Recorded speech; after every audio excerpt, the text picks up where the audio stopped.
Question number 3 आपसे कह रहा है एक्सरसाइज 10.3 का, if two circles intersect at 2 points prove that their centre lies on the perpendicular bisector of the common chord. कह रहे हैं अगर दो सर्कल्स एक दूसरे को 2 पॉइंट्स पे इंटरसेक्ट करेंगे तो प्रूव कर दो कि उन दोनों सर्कल्स के जो सेंटर होंगे वो एक ऐसी लाइन पर आएंगे जो कॉमन कॉर्ड को बाइसेक्ट भी करेगी और कॉमन कॉर्ड पे 90 डिग्री का एंगल भी बनाएगी। तो सबसे पहले हम क्या करेंगे, दो सर्किल ड्रॉ कर लेते हैं। तो मैं यहाँ पे क्या करता हूँ, सबसे पहले 2 पॉइंट बना लेता हूँ, 2 सेंटर। ठीक है, ये हम 2 पॉइंट बना ले रहे हैं। एक का नाम ले ले रहे हैं O और एक का नाम ले ले रहे हैं O dash. These are the 2 centres of the 2 circles. अब क्या करेंगे, इन्हीं सेंटर से हम 2 सर्किल ड्रॉ करते हैं। लेट्स से हमने एक सर्किल बना दिया और ओके राइट। सो ये दोनों सर्किल्स क्या कर रहे हैं, एक दूसरे को 2 पॉइंट्स पे इंटरसेक्ट कर रहे हैं। अब वो 2 पॉइंट्स कौन से हैं, वो 2 पॉइंट हैं, एक तो ये A और एक हमारे पास दूसरा पॉइंट है B। ठीक है, दो पॉइंट मिल गए हमको। अब आपको प्रूफ क्या करना है कि ये जो दोनों सेंटर्स हैं ये एक ऐसी लाइन पर आएंगे।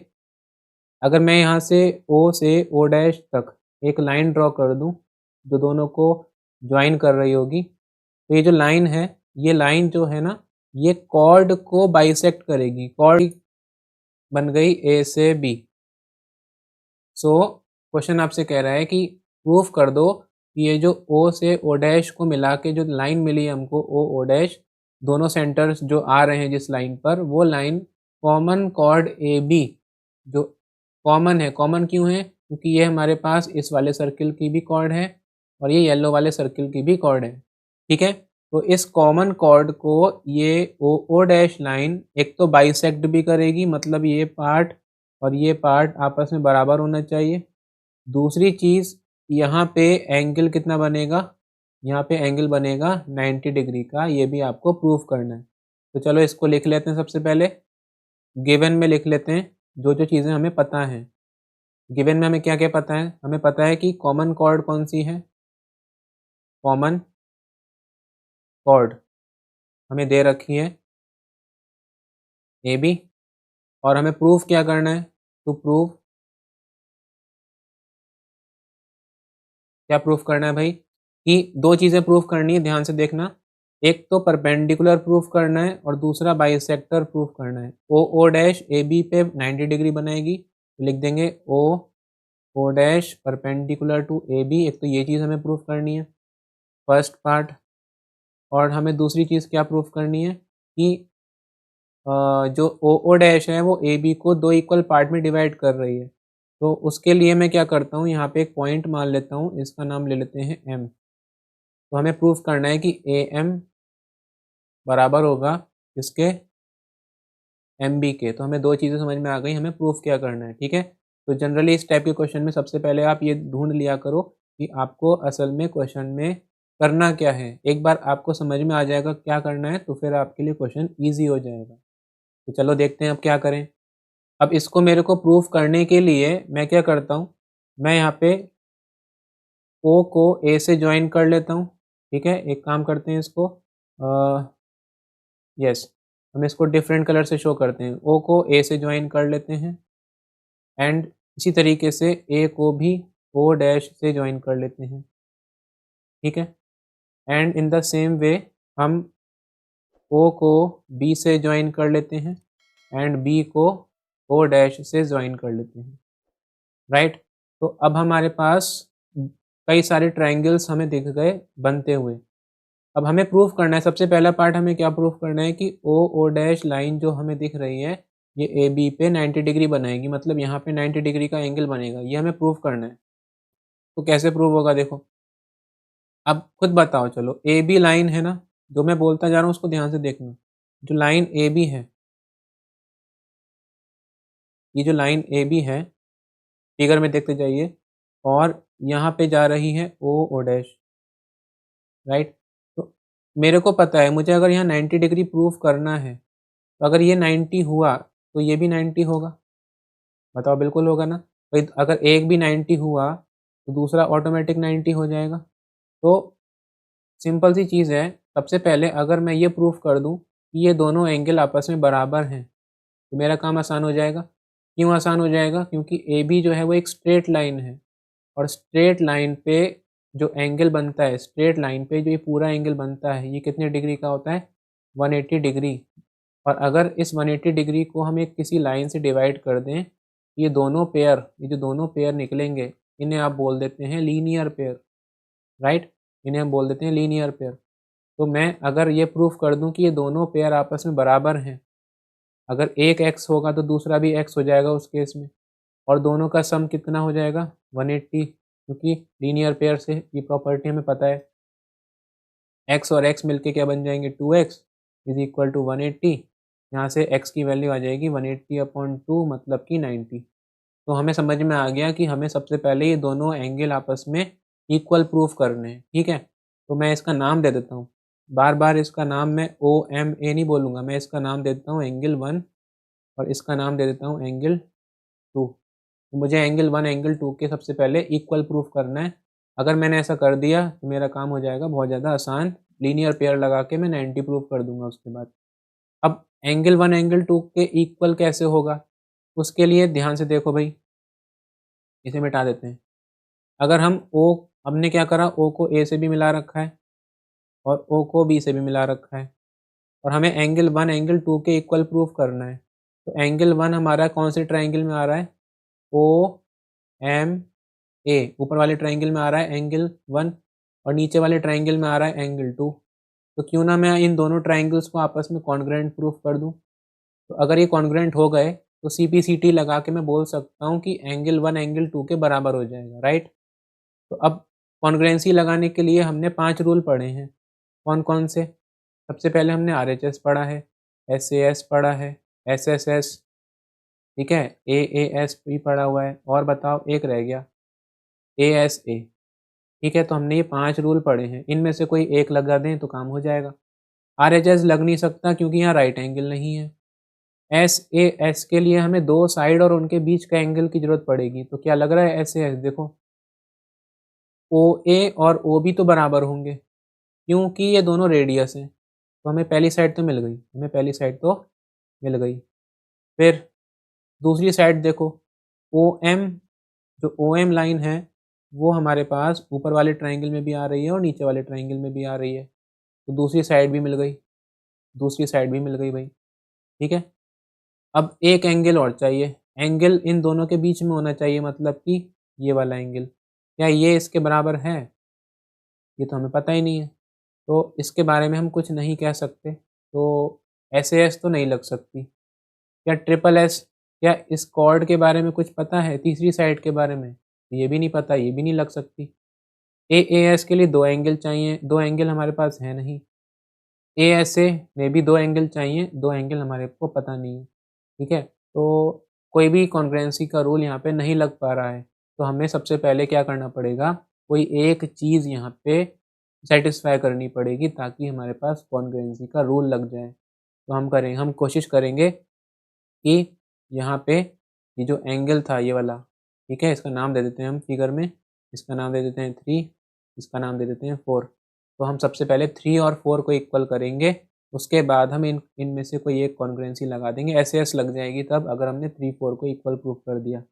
तो 3 4 को इक्वल प्रूफ करने के बाद फिर हम इन दोनों को कॉन्ग्रुएंट करेंगे, दोनों ट्राइंगल्स को, ठीक है। अब 3 4 कैसे इक्वल होंगे? देखो, एक ट्राइंगल और बन रहा है, अगर ध्यान से देखोगे तो एक ट्राइंगल और बन रहा है, देखो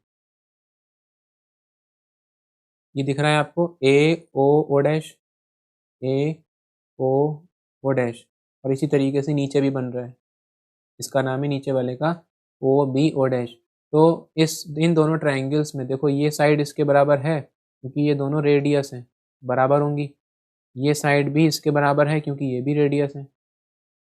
ये बड़े वाले ट्राइंगल, बड़े वाले सर्किल की रेडियस है, राइट, ये भी बराबर होंगी। तो ये भी आपस में बराबर होंगी। इसी तरीके से ये दोनों भी आपस में बराबर होंगी। ये तो हमें समझ में आ गया, 2 साइड तो मिल गई। तीसरी साइड कौन सी है? देखो, तीसरी साइड दोनों ट्राइंगल में कॉमन है, OO डैश दोनों ट्राइंगल में कॉमन है। बात समझ में आ गई? तो हमें समझ में आ गया ये दोनों ट्राइंगल तो बहुत आराम से हो जाएंगे कॉन्ग्रुएंट। और कॉन्ग्रुएंसी कौन सी लगेगी, कॉन्ग्रुएंसी लग जाएगी ट्रिपल एस। और उसके बाद में कह सकते हैं हम लोग कह सकते हैं कि ये एंगल आपस में बराबर हो जाएगा, मतलब 3-4 के बराबर हो जाएगा। और जैसे ही 3-4 के बराबर होगा तो हम इन दोनों ट्राइंगल में कॉन्ग्रुएंसी लगाएंगे और 1-2 के बराबर प्रूफ कर देंगे। और जैसे ही 1 और 2 बराबर होंगे वैसे ही हम ये लीनियर पेयर वाला केस यहाँ पे लगा के x को 90 प्रूफ कर देंगे, मतलब 1 और 2 को 90 प्रूफ कर देंगे। काम हो जाएगा हमारा आसान, ख़त्म। बात समझ में आ रही है? तो मैं ये सब इरेज कर देता हूँ सबसे पहले जल्दी से। सबसे पहले हमें क्या करना है, ए ओ ओ डैश को बी ओ ओ डैश के कॉन्ग्रुएंट प्रूफ करना है। तो यहाँ लिख देते हैं प्रूफ में, सबसे पहले लिखेंगे प्रूफ, लिख देंगे in triangle A O O dash and triangle दूसरा कौन सा है, बी ओ ओ डैश। अब इन दो ट्राइंगल्स में लगा दो कॉन्ग्रुएंसी। कैसे लगेगी कॉन्ग्रुएंसी, देखो भाई, सबसे पहले देखो हमें लगानी कौन सी है, ट्रिपल एस कॉन्ग्रुएंसी हमने बोला अभी, तो ट्रिपल एस कॉन्ग्रुएंसी लगाओ भाई। ए ओ जो है वो ओ बी के बराबर है, ए ओ जो है वो ओ बी के बराबर है। क्यों बराबर है भाई, क्योंकि रेडियस हैं दोनों, क्योंकि दोनों रेडियस हैं। इसी तरीके से ए ओ डैश और बी ओ डैश भी बराबर हैं, ए ओ डैश और बी ओ डैश ये भी बराबर हैं। ये क्या है, ये भी रेडियस है भाई, ये भी तो रेडियस है, ये बड़े वाले सर्किल की रेडियस है ना। और तीसरी साइड कौन सी है, ओ ओ डैश, ओ ओ डैश, ये दोनों ही ट्राइंगल में कॉमन का तरह काम कर रही है, कॉमन साइड कॉमन है, इसलिए ये आपस में इक्वल होंगी। यहाँ लिख देंगे therefore by triple S congruency rule, triple S congruency rule से ट्राइंगल, कौन सा triangle, A O O dash congruent हो जाएगा, कॉन्ग्रुएंसी का साइन आपको पता होगा, बी ओ ओ डैश के बराबर हो जाएगा। ठीक है, अब यहाँ पे फ़ायदा क्या मिला, फ़ायदा ये मिल गया कि 3 एंगल 4 के बराबर हो जाएगा, है ना। एंगल 3 एंगल 4 के इक्वल हो जाएगा, लिख देंगे एंगल 3 एंगल 4 के इक्वल हो गया by T P C T से ये दोनों एंगल आपस में बराबर हो गए। क्लियर। अब जैसे 3 और 4 बराबर हो गए, अब हम लगाएंगे छोटे वाले ट्राइंगल में कॉन्ग्रुएंसी। कौन कौन से ट्राइंगल हैं वो, A M O dash, A M O sorry and B M O. अब हम इनमें कॉन्ग्रुएंसी लगा देंगे, लिखेंगे इसको in triangle A M O and triangle B M O, B M O. अब यहाँ कॉन्ग्रुएंसी लगा के देखो, यहाँ कॉन्ग्रुएंसी लगाओगे तो अब तुम्हें 3 और 4 बराबर मिल गया है ना। इसको डाल देंगे फर्स्ट इक्वेशन, इसका इस्तेमाल करेंगे अभी हम। लिख देंगे भाई, देखो बताओ ए एम ओ में ओ ए जो है वो ओ बी के बराबर है कि नहीं, ओ ए ओ बी के बराबर है। सेम रीज़न, दोनों रेडियस हैं, राइट। फिर पहली साइड हो गई। एंगल अभी क्या प्रूफ किया था, 3 और 4, तो 3 और 4 बराबर होंगे। ये कहाँ से लिखा भाई, फ्रॉम फर्स्ट इक्वेशन। ठीक है, एक एंगल मिल गया। अब एक साइड और बता दो, एक साइड और क्या कौन सी है, एम ओ या ओ एम। ये यहाँ पे भी देखो ओ एम दिख रही है, यहाँ पे भी ओ एम दिख रही है, तो दोनों बराबर होंगी। यहाँ लिख देंगे ओ एम बराबर है। क्यों बराबर है, कॉमन है इसलिए बराबर है। बात समझ में आ गई। यहाँ लिख देंगे देयरफॉर बाय, कौन सी कॉन्ग्रुएंसी लगाई आपने, S A S congruency rule, triangle A M O congruent हो जाएगा बी एम ओ के। अब यहाँ पे एक बहुत अच्छी बात पता चल गई हमको, देखो ध्यान से देखना, ऊपर वाले ट्राइंगल में ए एम ओ में और बी एम ओ, क्योंकि ये दोनों कॉन्ग्रुएंट हो चुके हैं, तो A M side B M के बराबर होगी कि नहीं, बिल्कुल होगी। तो लिख देंगे ए एम बी एम के बराबर होगी, है ना। और यही चीज़ तो हमें प्रूफ करनी थी। देखो प्रूफ का सेकंड पार्ट तो यही हो गया प्रूफ। ठीक है, इसको मैंने इसलिए अलग कलर से शो कर दिया, ये चीज़ हमारी प्रूव हो गई। रीज़न दे देंगे आगे भाई क्यों प्रूव हो गई, by C P C T से प्रूव हो गई। ठीक है, इसे डाल देते हैं सेकंड इक्वेशन, इसका इस्तेमाल करेंगे भी। और एक और बात, एंगल 1 एंगल 2 के भी तो बराबर हो गया, एंगल 1 एंगल 2 के भी बराबर हो गया, ये भी आएगा by C P C T. बोलो बात समझ में आ गई? ठीक है। ऑल्सो ये लिख देंगे, ऑल्सो एंगल 1 और 2 का सम कितना है? 180 है कि नहीं? भाई स्टार्टिंग में बताया था मैंने क्यों है 180, क्यों है 180? क्योंकि लीनियर पेयर बना रहे हैं। ठीक है, और एंगल 1 एंगल 2 बराबर भी हैं और इनका सम 180 भी है, तो 1 और 2 बराबर हैं, तो मैं किसी भी एक की जगह पे दूसरा लिख दूंगा। तो एंगल 1 की जगह एंगल 2 लिख दूं, ठीक है ना? और एंगल 2 तो एंगल 2 है ही, इनका सम कितना है? 180। ये हो जाएगा 2 एंगल 2 इज इक्वल टू 180। यहाँ से एंगल 2 कितना आ गया?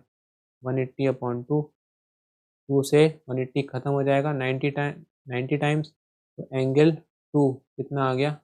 90 डिग्री। और एंगल 2 है किसके बराबर? एंगल 1 के बराबर है, तो एंगल 1 हमारे पास कितना आ गया? 90 डिग्री आ गया। और और क्या हम ये कह सकते हैं भाई, अगर एंगल 1 अगर 90 आ गया, इसका मतलब ये नहीं हो गया कि ओ डैश ए बी के परपेंडिकुलर है? लिख देंगे भाई ओ डैश ए बी के परपेंडिकुलर हो गई भाई। दोनों चीज़ें हमने कर दी प्रूफ। बोला समझ में आ गई बात? ये हो गया हमारा क्वेश्चन, हो गया प्रूव्ड। प्रूव्ड, ठीक है, यहाँ पे भी और यहाँ पे भी दोनों चीज़ें हमने प्रूव कर दी। बस ये करना था इस क्वेश्चन में। आई होप आपको समझ में आया होगा। अगर अच्छा लगा, समझ में आया, तो वीडियो को लाइक कर देना, और चैनल पर नए हो तो सब्सक्राइब कर लो। कोई भी डाउट अगर आता है इस क्वेश्चन में, या इस यूनिट इस एक्सरसाइज से रिलेटेड कोई भी क्वेश्चन में अगर डाउट आता है, तो नीचे कमेंट सेक्शन में कमेंट करके बिल्कुल पूछिए, रिप्लाई मैं आपका बिल्कुल करूँगा। ठीक है, तो मिलते हैं इसकी नेक्स्ट वीडियो में। Have a nice day.